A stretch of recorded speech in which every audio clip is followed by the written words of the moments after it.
Hello, welcome to my second presentation about efficient unit testing.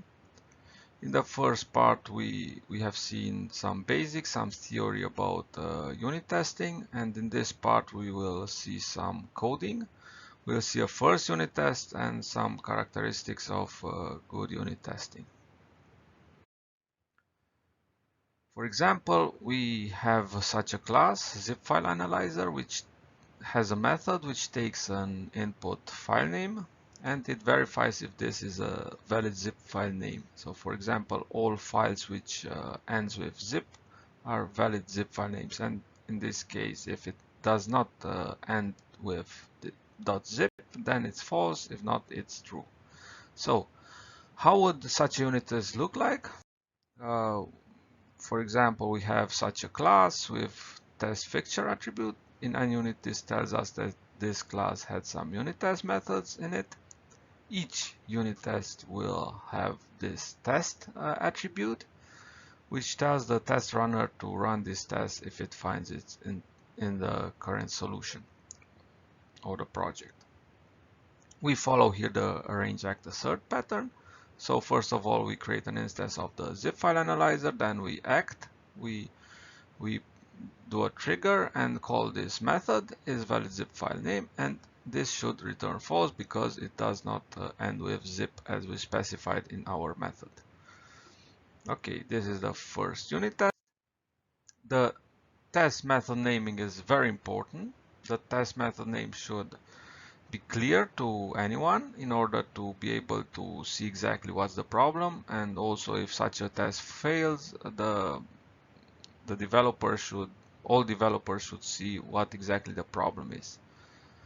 How should we construct this name? We have this given when then pattern. So first of all, we provide in the name of the method being tested, for example, to easily see where the tested logic is. So you can provide the method name or also the unit of work.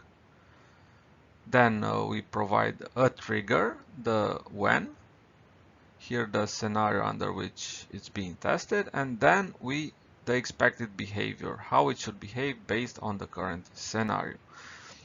Here we have some examples. So for example, user login with valid credential, this is when.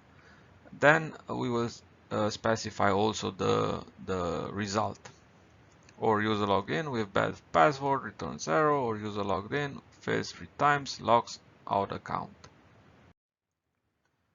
For unit test methods, we can have also parameters to not write 3 tests for different scenarios. For example, here the previous method, we can enhance it to not write 3 unit tests for 3 input parameters. We can provide the parameters as test case attributes.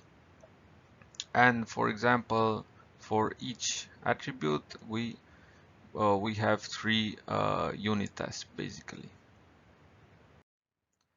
Setup and teardown methods, they are also useful, but be careful with this, as I will explain in next slides.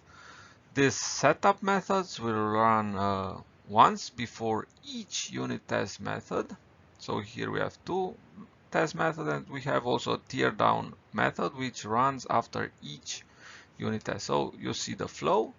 It's a setup, then it's called the first method, then we call the teardown, then again the setup will be called the next method, and again the teardown. So what I want to tell you, please avoid setup methods if possible, because first of all the arrange act assert pattern is violated because the range you put into assert. It sounds like a good idea, but soon it makes the tests harder to follow. I would suggest to use the factoring methods to initialize the instances under test. The more you use the setup, the less readable your test will be, because people will have to keep reading the code in 2 places in the file to understand how the tests are working. They should contain code that applies to all tests in the current class. If not, then the test will be harder to understand. Avoid setting up mocks and fake objects within the setup methods, because then in the real test you don't know if you have to do with mocks or the real implementation. Another case for testing exceptions, for example, we enhance this zip file analyzer to throw an error in case the file name is not present. So if it's null and empty, we throw an exception. How will we do that? We can use the expected exception attribute. This is one way. And if this exception is thrown inside of this test method, then the test is successful.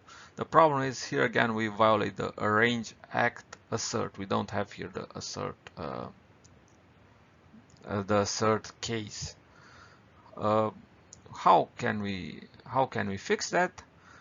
We can for example, in NUnit, we have this assert catch, and we catch separately the exception, and then we do a string assert at the end.